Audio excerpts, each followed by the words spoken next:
The use of medical terms and importance of pronunciation for communication.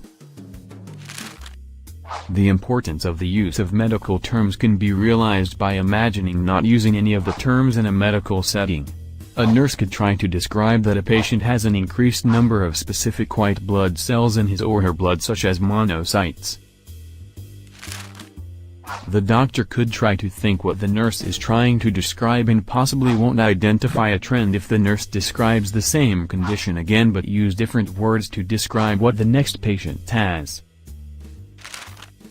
What if a new patient has something similar as the last patient, but instead of monocytes, it's mononuclear leukocytes, which keywords could be mistaked for monocytes?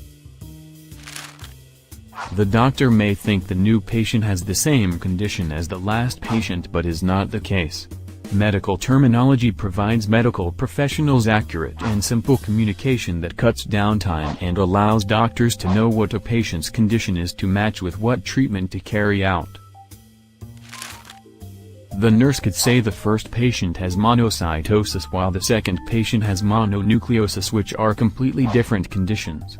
Providing the right medical term is just half of the step, as the second and just as important step is to use right pronunciation. Imagine a diabetic patient who has some basic medical knowledge, stay at a hospital and hear the nurse tell the other that the patient is experiencing hypoglycemia but sounds like she is saying hyperglycemia, giving an ambiguous pronunciation. The diabetic patient could be given insulin during a certain condition which can prove to be fatal, when sugar is possibly needed instead. The same could be said with terms like ileum and ileum, which the former is a pelvic bone while the latter is a segment of the small intestine. Lastly, suffixes such as blast for osteoblast and clast in osteoclast exist.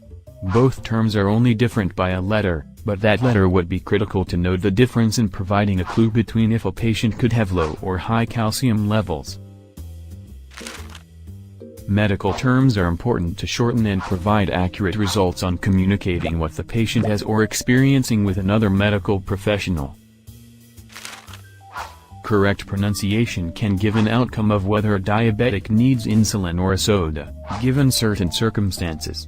Lastly, correct use of suffixes for terms such as osteoclast and osteoblast provide different meaning, despite only being a letter different, and know what a patient could possibly experience, activity or presence of which cell.